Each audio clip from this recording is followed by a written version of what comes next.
Olá, família da paz! Você já leu sua Bíblia hoje? Nós estamos tendo esse privilégio de maratonar a nossa Bíblia durante esse ano e eu estou muito feliz. Quero já deixar essa dica para você. Curte, compartilha, envia no grupo do WhatsApp, da família, para aquele amigo, para aquela amiga, no grupo do trabalho e que você também possa ser um evangelista nesse tempo e possa levar as boas novas do reino para quem você ama.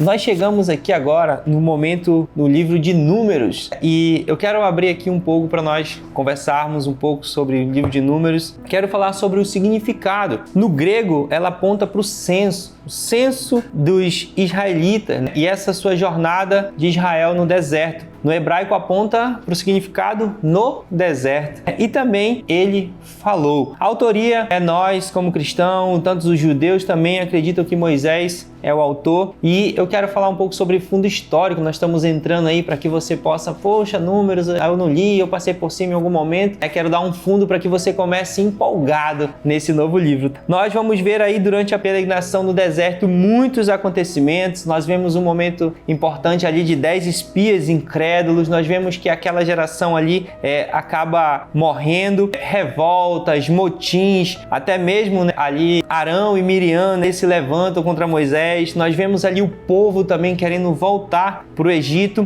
E depois de tantas aventuras, nós vemos Josué sendo escolhido para substituir Moisés após a sua morte. Então, fique com expectativa em tudo que vai acontecer. E dentro disso, o Números tem esse propósito de nos mostrar a jornada e peregrinação no deserto, do Monte Sinai até as planícies de Moabe. E nesse início nós vamos ver a preparação para a partida do Sinai, a organização do povo, esse censo. E lá no livro de Números 1:3 ele diz bem assim, e fala: no segundo ano após a saída dos filhos de Israel do Egito, no primeiro dia do segundo mês, o Senhor falou a Moisés no deserto do Sinai, na tenda do encontro, dizendo: levanta-te o censo de toda a congregação dos filhos de Israel, segundo as suas famílias, segundo a casa de seu pai, contando todos os homens, nominalmente, cabeça por cabeça, da idade de 20 anos para cima, todos os capazes de sair à guerra em Israel. E esses vocês e Arão devem contar segundo o seu exército. Sabe, nesse primeiro censo é tão legal ver esse momento porque o censo feito no Sinai, ele totaliza um total de 603.550 pessoas. Veja bem, 603.550 pessoas acima de 20 anos de idade. Então,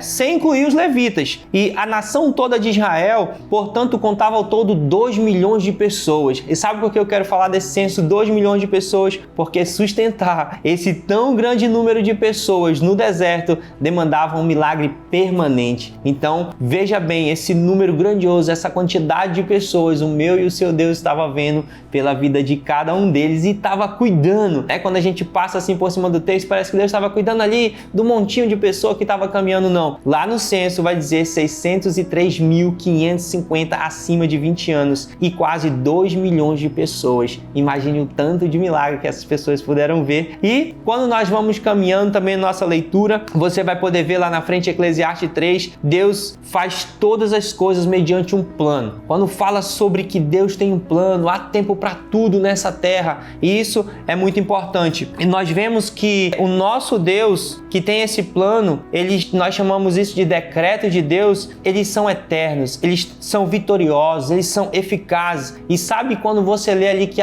tudo há um tempo nos céus e na terra, nós vemos ali que Deus tem um plano e ele não trabalha com rascunho, Deus não trabalha com garrancho, Deus não escreveu algo e depois ele pensa, isso aqui não ficou tão legal, eu vou refazer novamente. Não, a própria palavra de Deus diz que ele não é homem para que minta. E ele tem um plano e nada impedirá isso de acontecer. Sabe, queridos, quando a palavra de Deus ela vai se cumprir, nós precisamos nos assegurar porque ela irá se cumprir. Entrega a sua vida completamente como um sacrifício vivo a Deus para não se afastar da vontade dele e para que você não perca a oportunidade que o propósito de Deus se cumpra na sua vida. Sabe, queridos, mesmo quando nós vemos tudo isso, mesmo quando os homens na sua fúria, na sua maldade, eles tentam interferir no projeto de Deus, ele acaba cumprindo a palavra de Deus. Não sei se você lembra quando nós chegamos lá na frente em Mateus 26, os fariseus e os escribas, eles se juntam e planejam matar Jesus, prender, matar ali de uma forma realmente a traição. Mas se nós voltarmos em Mateus 16, nós vamos ver que o próprio Jesus, ele começou a mostrar para os seus discípulos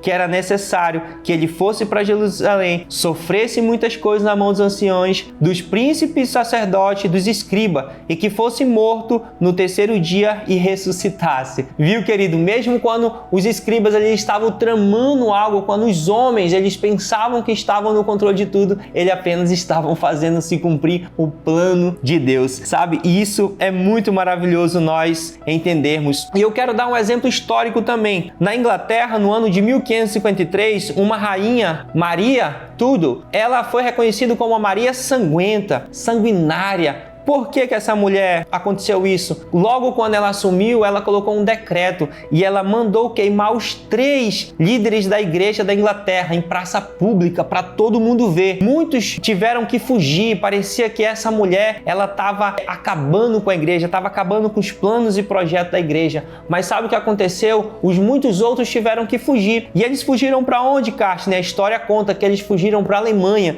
fugiram para a Suíça, fugiram para a Holanda, e lá a reforma estava avivada, ela estava começando, ela estava ativada. Então o que acontece? 5 anos depois, em 1558, com a morte de Maria, entra e assume a Rainha Elizabeth, e a Rainha Elizabeth, no primeiro decreto dela, ela decreta que seja voltado aqueles que estavam como fugitivos. E sabe quando eles foram chamados a voltar? Eles fizeram ali 4 exigências para a igreja agora da Inglaterra: teoria pura, liturgia pura, governo puro e vida pura. Sabe, queridos, essa mulher, essa rainha Maria, ela não sabia, mas ela tinha se colocado como a principal evangelista daquele tempo. Ela estava começando as missões naquele tempo da Inglaterra. Ela pensou que estava acabando com a igreja, mas não. Ela estava levando aqueles homens para conhecer as missões, para conhecer a reforma. E quando eles voltaram, eles puderam dar início ao maior movimento evangelístico, ao maior movimento de reforma da Inglaterra. Então veja, aquela rainha Maria, ela pensou até que ela estava destruindo a igreja, mas não, ela apenas estava cumprindo o plano de Deus para a história. Então, queridos, que você também veja dessa maneira. Nós estamos diante de um Deus maravilhoso, que tem planos, que há tudo nessa terra há um tempo e os planos dele se cumprirá. Aproveite essa oportunidade, siga esse Deus verdadeiro, que a sua palavra não muda, que é imutável, que quando é necessário, até quando os homens acham que estão vencendo, que estão separando a igreja, eles apenas estão servindo ao plano do Senhor. O meu Senhor e o seu Senhor, ele voltará. Então aproveite esse tempo, volte-se para o Senhor e entregue a sua vida completamente. Compartilha, deixa o seu like e nós nos encontramos nos próximos vídeos. Tchau, tchau!